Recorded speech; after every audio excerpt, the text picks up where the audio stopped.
Hey everybody, welcome back to the shop. A little quick jaunt into the great outside, mostly because of a very long power outage. Took us again to the antique store where we again found some things. You know, may have gotten a good deal on some of it, may not have gotten such a good deal on some of it, but you know, I think overall we worked pretty good. Number one, this is a, hold on, let me get it to my face. Heg Sharp, H-E-G-S-H-A-R-P. It's just a pair of wire cutters, but you know, you don't really, I bet that's really blown out, isn't it? Sorry about that. How's that? Instead of just coating it in plastic, it's actually been, now I don't know if this was, I seriously doubt it was machined. I'm going to guess that it came out of the die like this, or the mold, whatever the proper term is. $1.90, made in West Germany. That'll give you a good indication of the date, the age of manufacture of this. Hard to go wrong for $1.90, at least I thought so. Atlas, made in Troy, Michigan. It's just a plain old chipping hammer for welding, which may give you a hint as to what my evenings are going to be filled with once we start the new year. I try to pick these up wherever I can. This is a Fuller brush. This is a 5218. Why am I up? You know, why do I like these? Because I've learned really quickly not to use your hand to wipe things off of a bench, because they seem to get impregnated, which is not really as much fun as it sounds, in your little soft hand flesh there. So I think this was $4. Made in the USA at the time, and they're great for sweeping off chips, for sweeping off dust, that sort of stuff. The find, or maybe not the find of the day, is this 4-inch machinist vise. Now it is very similar to this 4-inch machinist vise that is made by the Irwin company somewhere over in China. I don't know if this was made somewhere in China or not. It is an extremely similar design, but there are some characteristics that differentiate the two. This one is just a tiny bit longer. The base is a tiny bit taller. The casting this direction is thicker. You'll notice on this part of the plate, the material is much thicker. I shouldn't say much thicker. It's thicker. Well, no, probably by at least a third. From here to here, as opposed to from here to here. This replaceable metal jaw, this is aluminum, is thicker as well when compared to here. I get 10.8 centimeters of grip here, and I get 11 centimeters of grip here. Same thing on this back side. This plate is thinner, this is thinner, this is thinner over on this one.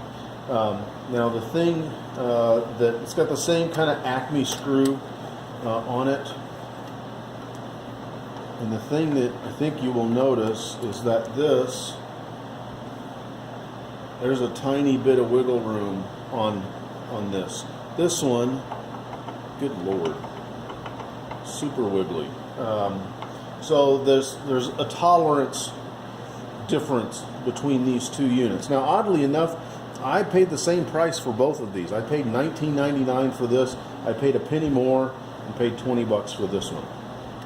I don't have any idea the age of this one, other than it makes a big clicky noise when I bang it on this countertop. Like that, yes. That's probably pretty irritating. If you're wearing earphones, I'm sorry. And since I have a couple of drill presses,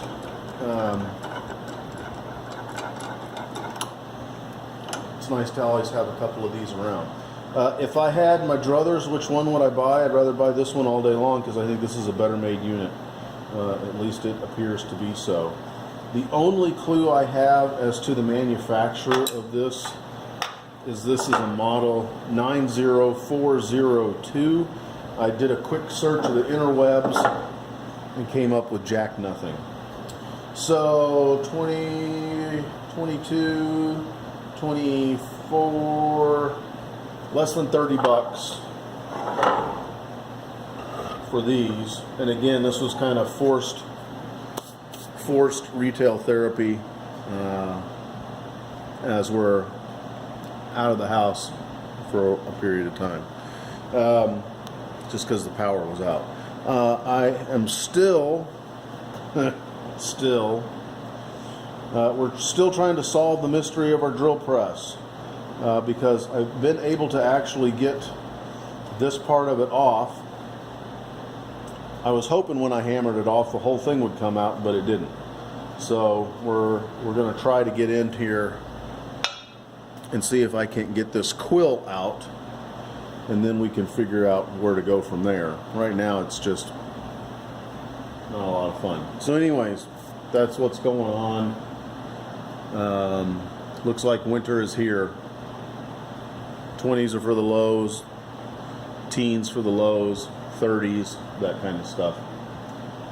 So hope you guys are having a better weekend than we are. Remember, check out your local antique malls, garage sales, yard sales. Getting the time of the year where those are going to be few and far between. I think those are the areas where you're actually going to find a much better deal than if you find this stuff in an antique mall, because that means someone's already come up and picked it out of a yard sale or out of an estate sale and figured out that this is what the going price is for them, instead of picking them up for much cheaper than that. If you have some cool secondhand tool finds, make a video of it, put it on YouTube. I would love to see that kind of stuff.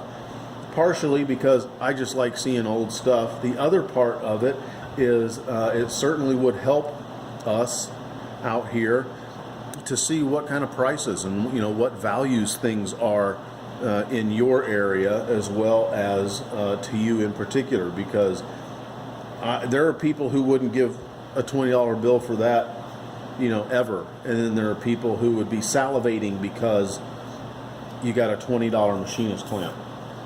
So I'm just kind of curious what's going on in your neck of the woods. Anyways, I'm James. You guys have a great weekend. Cheers.